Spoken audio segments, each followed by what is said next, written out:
Yo. Don't talk back to your mama podcast. Okay, ready? Let's go. Yo, You ready? baby! Let's get it. Yeah, Okay. 5, 4, 3, 2, 1.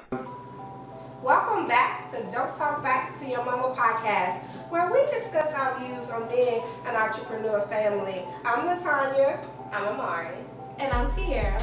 And today we have Terrence Terry here, our second guest. Yay! Welcome, Terrence. He is the entrepreneur, a lifetime entrepreneur. He basically is going to come in today and tell us all about his journey, give us his best advice. Terrence, tell us a little bit about yourself. How long have you been in the business? Well, the current business I'm in is called Terra Management Group. It's a sports management and marketing firm. I've done it off and on since 1990, where I first got into business when my best friend made it to the NBA. And I moved with my friend to Washington and started working in the sports industry. And I've been in and out, and I jumped back in the business full time about 5-6 years ago. And so this is what I do full time, and something I love to do. So lucky to be doing something I love to do. Well, for people that don't know, what is sports management? You know, people hear that word, it's so loosely used sometimes. Tell us a little bit about specifically, what is sports management? Sports management, I manage professional athletes. Pretty much every professional athlete, football, basketball, softball, any sport that they're involved in, pretty much they all have managers. Some have their parents as managers, some have their best friends as managers, but pretty much everyone who plays professionally has someone that represents them on the management side. And we manage their day-to-day lives. We work in conjunction with their sports agents. Some do marketing like I do. So, it's a wide range of responsibilities and managers. All right. And are there any players that you've worked with previously or that you work with now that you want to share with the people that they may know? Yes, ma'am. Over the years, I've worked with guys like Carmelo Anthony. Actually, I lived in D.C. for years, so I worked with a lot of the former Redskins, like Harrington, Portis, Steve Francis. There's been a number of guys, and for some reason I can't think of it. Who's on the roster today? A few guys, Kelvin Johnson, he plays for the San Antonio Spurs. Christian Darrisaw plays for the Minnesota Vikings. DJ Wanham plays for the Minnesota Vikings. Mark Stevens is in the NBA. Lonnie Walker works in the NBA. I have a couple of professional softball players. Odyssey Alexander and Janae Jefferson, who are, they're like two of the clients I'm the proudest of because they're young black girls who are professionals in the softball industry. And there aren't many black girls that play soccer, and there are very few, softball. And there are very few that get an opportunity to play professionally. And both of these young ladies, they play professionally, but they're also in the USA Olympic team. We've been able to do a lot of things because they're in an industry that's dominated mostly by others White people? Mostly by white people. Yeah, you need to loosen up. You need to show up. Are you sure? I mean, you drink some champagne. You're getting still. I wanted to make sure, but with that, what we've been able to do is I've been able to get them major marketing deals with major brands, stores like Dick's, and Under Armour, and Zuno, and other brands. So, I'm very proud of what we've been able to do, with them in that industry where, there aren't a lot of us. And I think I'm the only black agent that works in softball. Okay. Yes. Yes. Let's get him doing his part. I want you to loosen up because it's Not loose, you won't get it. That's so loose. I get it. I want that Professional with y'all, but y'all want something We're not. Of course, we want you to be We yourself. want you to be Yes, ma'am. yourself. Yeah, we just vibing. This is actually could be the funniest conversation. You sure? Yes, for sure. Alright. And I think like I really wanted you to come on here because I think that you have a lot of insight just on business period. Like people don't know that, you know, you've done sports management, you've owned clubs for like ever. You're multifaceted.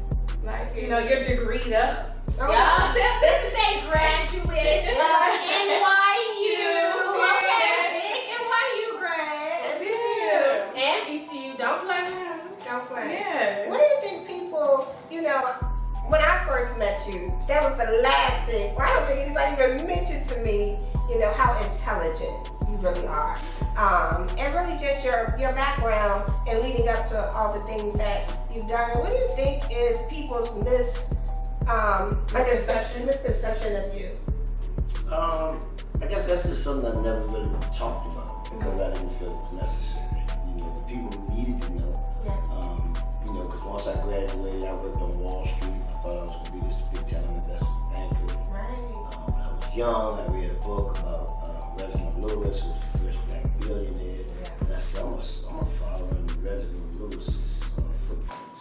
And I'm going to be in an investment bank. I'm going to work in IPOs. You know, when companies first go public, I want to do that. I want to be on the back end and be in mergers and acquisitions and do all these things. And I got an opportunity to do it, and I just felt that I didn't have a passion for it.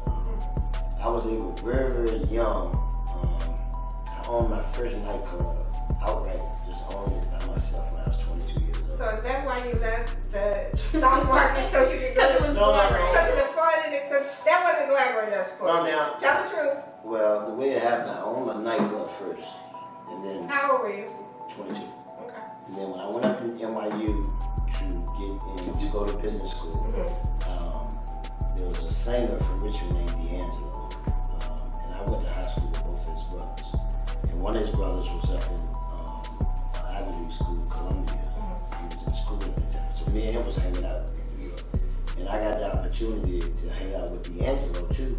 And back then they had a show called Def Comedy Jam. And so Y'all remember that? I don't remember it, child. It sounds good. I don't remember. I know what it is. it's so funny. It's funny because Def Comedy Jam, it was a comedy show and it had all the up and coming comedians at the time. For sure. And so it had guys, Chris Tucker, Martin Lawrence, Yeah. D.L. Hewley, Bernie Mac, all Martin Lawrence, all the guys that are stars now, they were just starting out. So these were boys I was hanging out with backstage with them every Saturday when they taped the show. And, you know, just being around, we was just having a good time. And then I figured out, hey, you know what? At the time, all the boys, like I said, it was up and coming. So I would tell them, look, man, I'll give you $1,000. Come on with Richard with me this weekend. And let's do a comedy show. And we get on the highway and we drive them 6 hours. And we come down here, we'll do a show. Because at the time, them boys were broke. Like, they was just new to the business. So they was happy to get that $1,000. So we'll drive down, and the show was so popular, and the DJ at the time was DJ Kid Capri. And so I told Capri, look, I give you $500, come on, go with us. And everybody used to look at the show. I mean, like, the show was the most popular show on TV at the time. But all of them, like I said, they were up and coming, so none of them had any money. So we get in a car, we drive on down, and the first few weeks we did it. Was it in your club or somebody else's? At the club, I had a club, but a couple of my boys was running it down here. But we come down, and the first 3 weeks we did it, we ended up getting like 1,000 people show up. And so at the time, we didn't even own the club. We were renting the club from this guy, and it was a white club. That was, you know, it wasn't even a black club, because it was the biggest club in Richmond at the time. And so what we did was, we rented the club, we sold it out. We did that for about 4 months. And there was an older white gentleman that owned the club. And what we did was, after we made so much money off of this, that the guy said, look, I'm trying to retire. I'm getting out of this business. I'm an older guy. And that was Yeah, and it was just amazing that we were able to do that. And from that, and me living in New York and me being around D'Angelo, I ended up meeting pretty much everybody that was in the entertainment business. I met all the guys. But I think you Started did bringing them that. all back to Richmond. But I think you did that because one thing I will say about you, Terrence, you will work a room. You will get in a room and you will make something happen from nothing.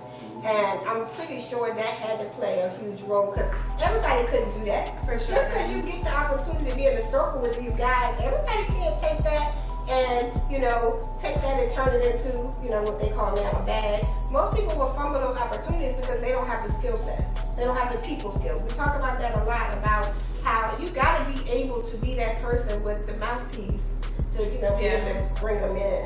So it's no surprise to me that even back then, you were able, to do that. So I think that's pretty cool. But I think one of the things too I found out about was that outside of the sports and the comedians, you even had the opportunity to work with Lil Wayne.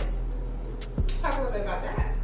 Well, the way I met Lil Wayne was, at the time, he had this girl that was managing him. The girl Melissa, still Melissa. Ooh, remember names. Yeah, One thing probably still happening in your phone. Yeah. Melissa. Melissa. I met Melissa. And the way I met Melissa, at the time, I was working with Carmelo Anthony.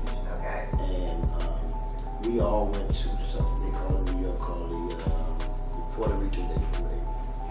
And at the time, Rock Nation had a float in the parade. And so all of us ended up on the same float. So we met each other. And at the time, like I said, I was working with Carmelo Anthony. And I told Melo had a celebrity weekend coming up. And when I met Melissa, I said, look, why don't you get Wayne to come on out to Denver? And so Wayne came out and performed, and it was a nightclub. Because at the time, he was still young then. And so, I met her out there. And after that weekend, me and her, after meeting each other and everything, she said, well, I need somebody to handle all of Wayne's business stuff. Because she was just kind of like the road manager type. Right. And so that's how I ended up working with Wayne. And we lasted about 3 years. He fired me about 30 He fired you 30 times. Every week he'll fire you. He would just, every week, whenever he got upset at anything, he'd fire you. So, he fired me a few times. And can I tell a story about that? I'm a girl, Siobhan. Yeah, you say whatever you want to say. So I want to say this, Wayne was the type that he'll fire you every time he didn't like anything that you did. Or if something don't go his way, it's not even your fault, he'll still fire you. Right. So after about the 30th time he fired me, I just told him that's it. But at the time, I had a young lady that worked for me. She was my assistant named Siobhan.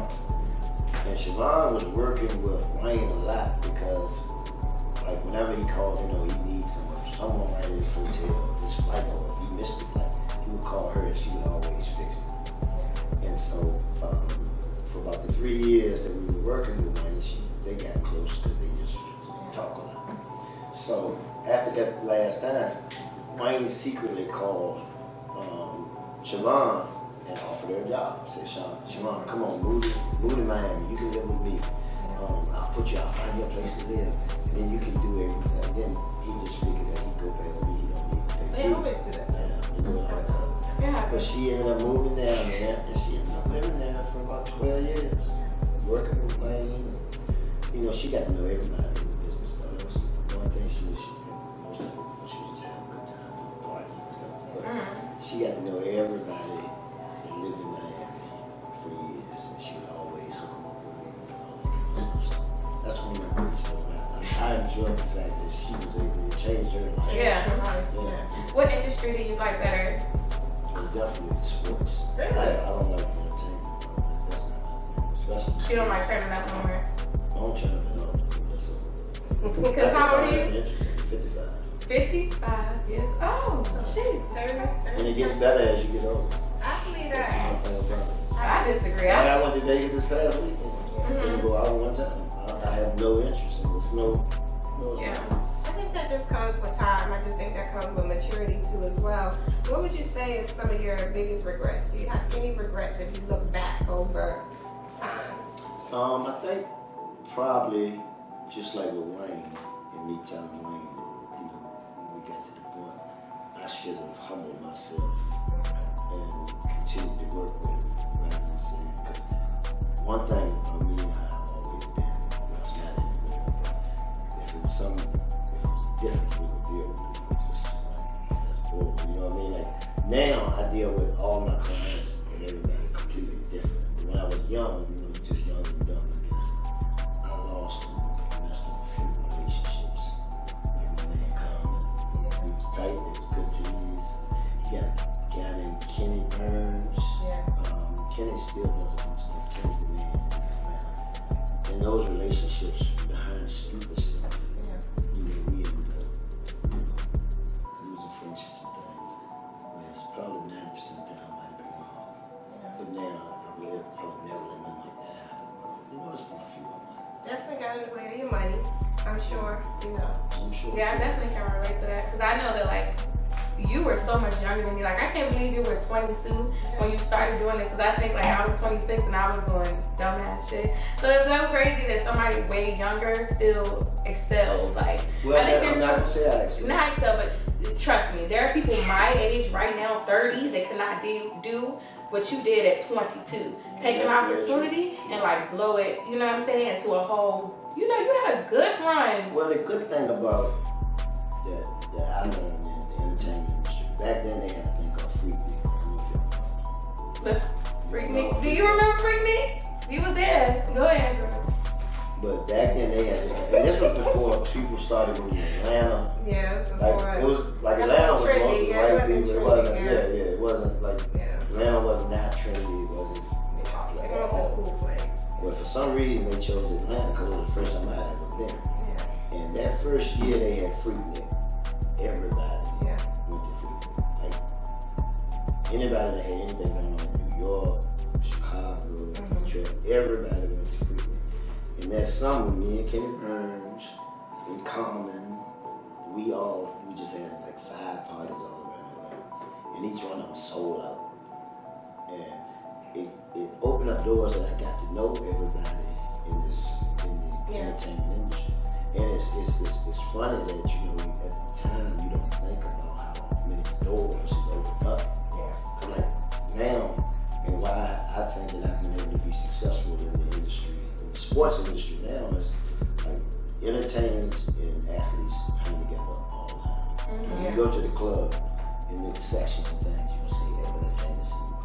All the entertainers want to be athletes, and all the athletes want to be entertainers. That's just the way it's always been. And so now, it's been able to, whatever city I go to, anywhere across the world, LA, Chicago, Detroit, Philly, wherever we go, I know somebody, I know the people who make the decisions in those cities. I know them. And it's just funny because I didn't do this purposely, but somehow, through my travels and dealing with all these people, I just know everybody that's in the industry, in the entertainment and sports industry. So it's allowed me to be able to, get in and out of doors that would be a lot harder, I guess, for those experiences. And as we go back to talking about, the club industry, I think that's one of the things that I'm so hard on Tierra about, because I say it all the time, this is a hard industry to be in. And it's definitely a hard industry to be in and have a relationship. How many times do I say that? How many times do I say that? And I think that this is like one of the hardest industries to try to maintain a normal life, and especially being in a relationship and having a mate in this industry. Talk about that a little bit. What was that like? Well, it's damn near impossible. Say it again. It's impossible. Impossible. Honestly, because like I started in this business, like I genuinely feel like I've lived the life of a rock star since I was a kid. From 22, when I was in college, we threw all the parties. When I was in high school, we threw all the parties. After the game, everybody was at our house. Everybody, when we went to college, we threw all the parties. We were bringing in artists. We were sophomores and college. We've been around this stuff for so long, and it's very difficult to be in a relationship where what's the word? Where someone trusts you?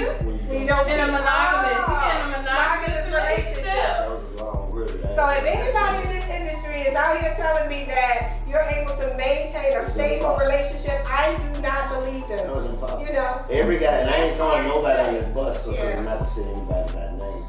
But I don't know one person That is that. What about you, T? I don't believe in You people. really In know this people. industry. Okay. No. Let's keep it In real. this Alright, Tell the so truth, T. when I say plenty of people, like let's say I know 10 people that are like in this industry, like as far as own clubs, whatever, And blah, they blah, don't blah. cheat? There are maybe three out of the 10. They don't But I cheat. think 3 is good. Like I think 3 is a good number. No, wait, Wait, talking about wait, in wait. this club business or in the entertainment industry? Club. Club business. Oh, do you know any in the entertainment industry?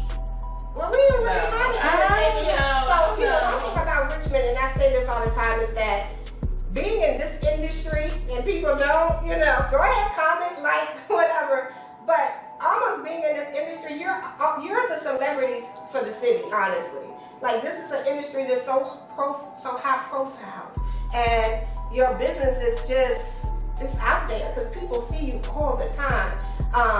And I just think this is a hard space to be in and to keep your life secretive or people not know how you're moving. Now I do think there are probably 1 or 2 that have done well, but y'all You probably think there are people in the club industry who are having successful relationships and normal?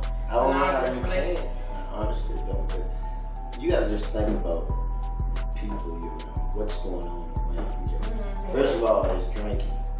Every night. Every And it night. happens so fast. Like I think You don't I've said even it once, mean so, to be. yeah. You come in, you gonna chill tonight. You know, then one of your boys come in, and next thing you know, you drink. Well, not just your boys, your girls. Well, I'm talking about that. You I'm saying it talking from about a the girls female. that's at the door waiting and their name on the list and they just special. Yeah, that's definitely part Yeah. of it. So And it once makes you it start so buying easy. the females drinks, then you start taking a drink, and they take a drink, and you take another drink. They have 2 more drinks, and that leads to something else, And right? I can testify on my end. I've never been in a relationship without cheating. Well, at least you can be honest. That's one Well, of the things I would when I say. was younger. I got you. We don't make a note of that. So how would you feel now? Because you got all this history in this industry, the restaurant, bar, club industry. How would you feel if, you know, your daughter was a model girl? Just speechless. No, I wouldn't. Hell no, I wouldn't want to be no bother. Sarah, you've been doing this for so long. I Why told would you when you first brought Oh, no, I just when you first brought her Who's her? down to one of the clubs or restaurants. I brought her or she stuck Okay, in. Either so way, but no, hold on. You gotta get backstory, so that because our They audience don't doesn't know. know all of our So we people. gotta give them Get backstory. give them the backstory to her. Okay, So, so the what first exactly happened? What's the first time you came into the club industry? First time I came into the club industry as far as working in the club was under my mother and TT, aka Terrence Terror. And yeah, that was 19? 19 in the club, you know, doing runner, like I was a runner. Yeah. Then I was a waitress and I was a bartender. You said 19 was your age or the year? 19. 19 was the age. 19 was the age. I understand. 19 was the age for sure. So yeah, coming into it like that, I learned a lot, but yes, you experience different things. And what was my feelings on you coming in the club or you I don't know if it bothers you. No.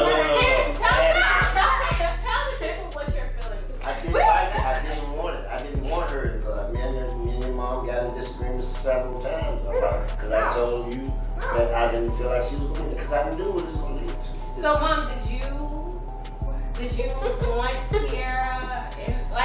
What were your feelings on it? I just felt like, you know, I'm big on the family business and everybody, you know, being a part. I got pictures when you were sitting in Posh, you know, and you was like this. So No, I was a club baby for sure. you're definitely our club baby. I was in the And club. I just felt like she could play a part. I didn't have no interest at all in her going to this level. This is not what my expectation was. I expected her to go back to ODU and do what she I does. knew it was going to happen. I didn't know that. I knew it was going to happen. You knew she was going to be caught I up. told you that. I told you that from day one. The excitement, Wait. the money. Not just the excitement, it's just you're in an environment with men that have the appearance of doing well, that are going to be attractive to you, that are going to look good to you. And they're right there. Okay, And I so knew I knew there were several guys I see you talking to, and it pissed me off every time. Okay, 'Cause I that's knew fair. That's all before you got and you started working for Tanya, did you ever think about becoming a bartender, a bottle girl, a waitress, or something like that before you even started doing anything with them? No. That was not. So then, once you started working with them, what was your thoughts on school? You thought, I don't need school anymore, or like what happened with that? Like, were you ever like driven on school before doing that, or what? I think like people say like, oh, okay, you get caught up in the money and like fast money and like being out all night and drinking all the time. But honestly, for me, it was more so like I realized my strengths, which were I could talk to anyone and figure out how to make some money. Like, not even in some weird way, but like I always have been good at that, like bartending, waitressing, anything like that. I've been a people person for real. So I learned how to use that as my strength, which we have that in common. We are really good at speaking with people when it comes to the nightlife and stuff like that. So school did start to feel like less of a priority as far as I knew I could make money fast, and I knew that my end goal would probably be having my own business. Yeah, for sure. For sure, as far as entertainment or club or bar or But whatever. you never thought about owning a business until you started working with them. Correct. And I think one of the things that Terrence doesn't give himself enough credit for is that before Terrence, it wasn't a whole lot of TTs running around owning nightclubs. And if it was, it definitely wasn't a lot of women. I think when you got into this, it was like a few select of you guys that owned clubs for the most part. They were black. No women. No, for sure. And I will say that like, I go out sometimes and there are so many people that like pay homage and they're like, as far as Richmond being our small little city or whatever, they're like, your parents probably set the way. You know what I'm saying? Like, nobody was doing this before y'all. There was no woman running them clubs. There was no woman that was even a face or partial or whatever. So yeah, I definitely think you don't give yourself enough credit. There are so many black club and bar owners right now. If you want to be completely honest, if you go in Shaco Bottom, there are probably more black owners right now, or even minority, let's even include Spanish. There are more minority owners right now than there are white owners in Shaco Bottom. And I do think that y'all were probably the first to set the even tone, to make even other people think that they could do it. You know what I'm saying? Because I don't think people knew that this was an option. Like, I don't think that we knew that this was possibly an option, because we say it all the time now, like, God darn, now everybody's a club owner. You know, everybody think that it's easy to do, but we also see where many have gotten into this industry and they're out of it. So for you to be able to have the longevity that you've been able to have, the fact that you've been able to open doors for so many people, including myself and others behind me, like that's, sometimes you just don't take your flowers and really be, and see how well you've really done and the doors you've opened, the number of people you've employed. You know, this one thing about this industry, it employs a lot of people to be able to take care of their families. You know, outside of the nights when you're getting into it with security and the police and getting maced, and you know, I think we have had so many experiences together as a family. It's like hilarious. You know, it's hilarious. We think about, you know, when we started $2 Tuesdays. Do you remember? I mean, the trends, the things that were started, you can't make this stuff up. Yeah. Well, the part that a lot of people don't even know, there are a number of people that are in the bar business now that started out working for me. Okay. White people, women, things like that. Like Sam, that owns the bar there in the bottom, owns the white bar in the bottom now. And he owns like 5 other businesses. Okay. He worked for me for 2 years at the first I didn't know that. Yeah. That's why, you know, when we're seeing them, you know. Yeah. You get all that respect. So it's just, you're right, there's been a number of people who worked for me for years that went on and started their own businesses. And I think a lot of that comes from the fact that, you know, you're just around people that are very smart people. And you've been lucky with it. So, and just that club business, you know, it's Who do you think was toxic?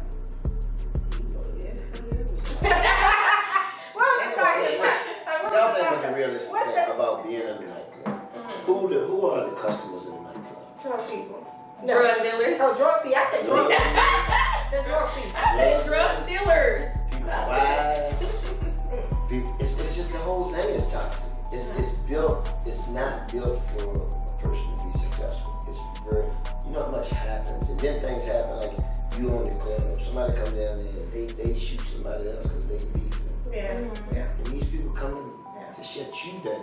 Yeah. And what you done, you had nothing to do with Nothing it. to do with it. Yeah. But because it happened in your building, now they're gonna hold you up. They're gonna want to do everything in there, and they're gonna come at you with everything they got to shut you down. Yeah. Because people decided that they want to get beef in your building and they want to kill somebody in your building. And so it's like they don't think about the amount of time you put in, how much work you put in here, and sweat equity you put into it.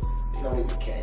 So is that why you stand up so strongly in this industry, or you have? Because one of the things, people will say, TT, is that one of the reasons that was more your passion about why you were, you stood up for the industry time and time again when you think Well, I won't things say were nothing for the industry. I ain't even saying that. You know what I'm saying? So what about that? Okay. No, I never thought about nobody else. It was about you. Yeah. It was the disrespect of you felt. But it's just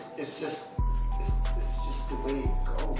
Like I'm saying about you getting somebody shutting down your business that you put your money into, that you put your time into, and because Southside and Northside not getting along. Yes, God, I remember that night too. And they would shoot anywhere. That's the even sadder. But that's what comes with being like a smaller city too. Because when I'm in DC and there's a shooting, don't nobody get shut down. It's a big city. They understand there's beef all over the city. Yeah. And Richmond is like they blame it on the club, and it's like no, that shooting would have happened in the hood. And Jackson Ward had it not been right here, it just happened to be right here, and it had nothing to do with us. It's almost like you gotta fight for your life when it comes to your business. Because at the end of the day, you put all this money into a club, making it look nice, getting promoters here.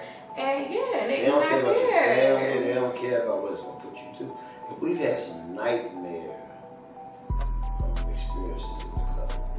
Things when we were doing it, I can take when I'm doing something wrong. Yeah. And it's alright. But When we you're were doing doing everything things the right way. right, and yet And you still come.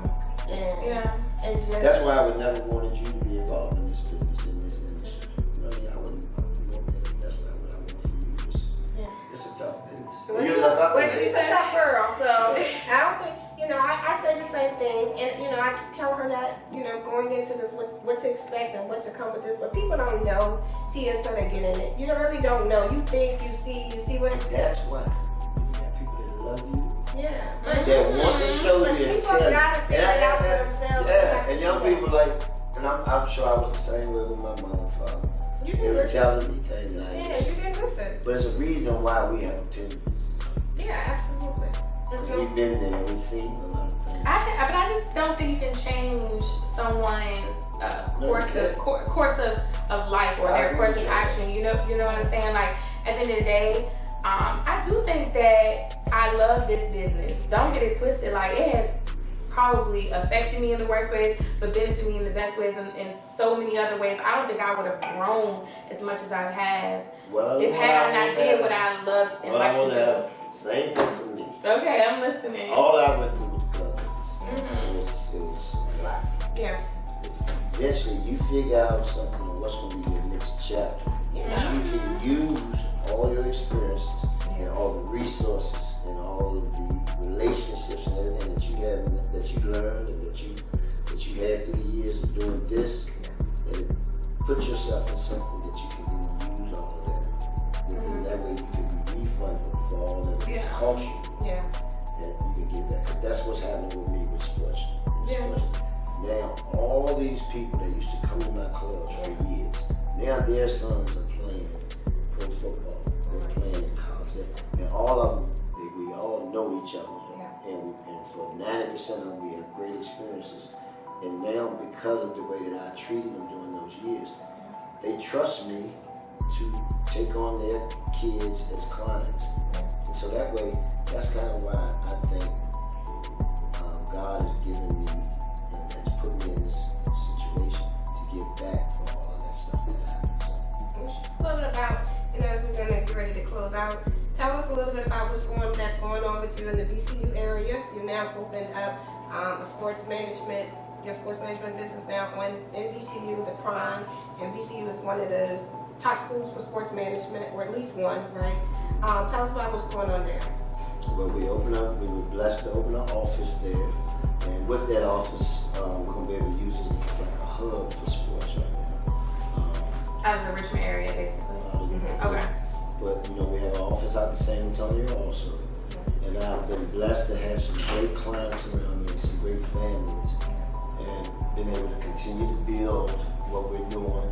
And now we have, like this past year, I'm very proud of the fact that we have 4 young men that went to high school here locally that are all going to Virginia Tech. And their parents have given me the opportunity to work with their kids. We got another kid that goes to the University of Oklahoma from Richmond.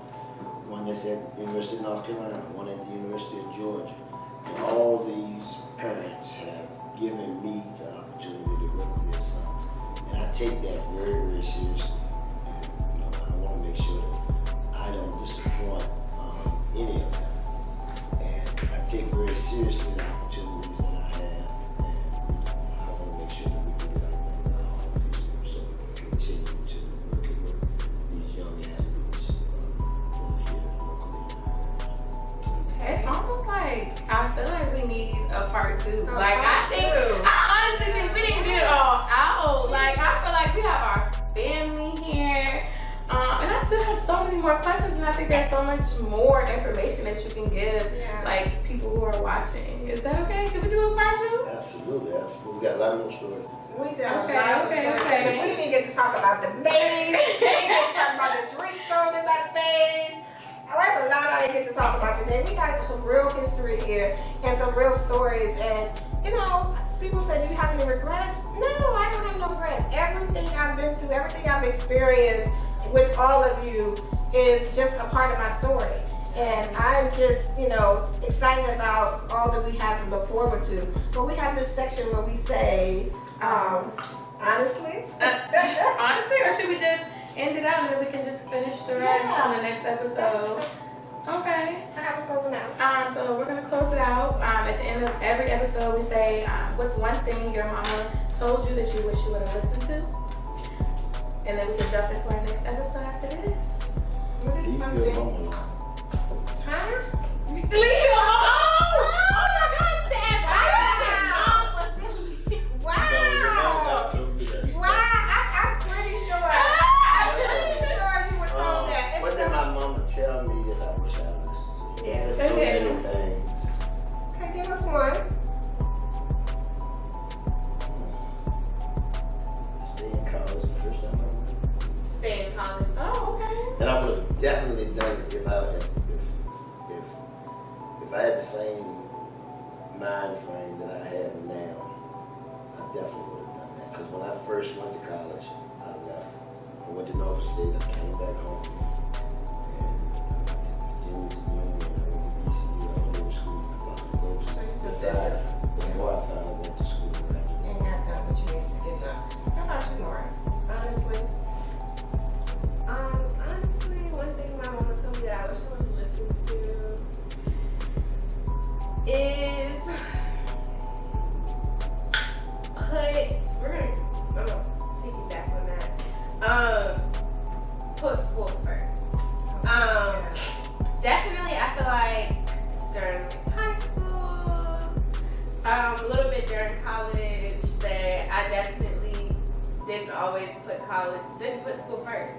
Cause I feel like it's kind of hard, cause it's like in the moment, like I'm young, so it's like I want to live and do this and turn up and da da da da. But I feel like I wish I would have put school first. Definitely, cause I feel like I could have been in a different position than where I am now.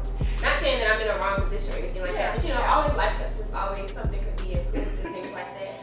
But that's my thing that I wish I would listen to. I don't have one. You don't have one? I always have one. You have one, T? Oh wow. So something I wish I was. Okay. Definitely would be just don't rush things. Like I definitely just from this conversation, just thinking back like 19, like what I was doing. maybe I could have, relaxed for a little while and not rush everything. I've been outside for a long time, and I think like now, like I'm 30, like I can't believe I've really been outside this long. I'm so over outside. And I kind of just want to like rewind time sometimes. Yeah. But you can't do that. No regrets. Yeah, that would be it. Well, we want to thank everyone for joining us today and tuning in with us. We want to remind you to make sure that you go and like, comment, subscribe. We're on TikTok now, so make sure you check us out on TikTok. And we want to thank you guys for joining us today for Don't Talk Back To Your Mama podcast. Why y'all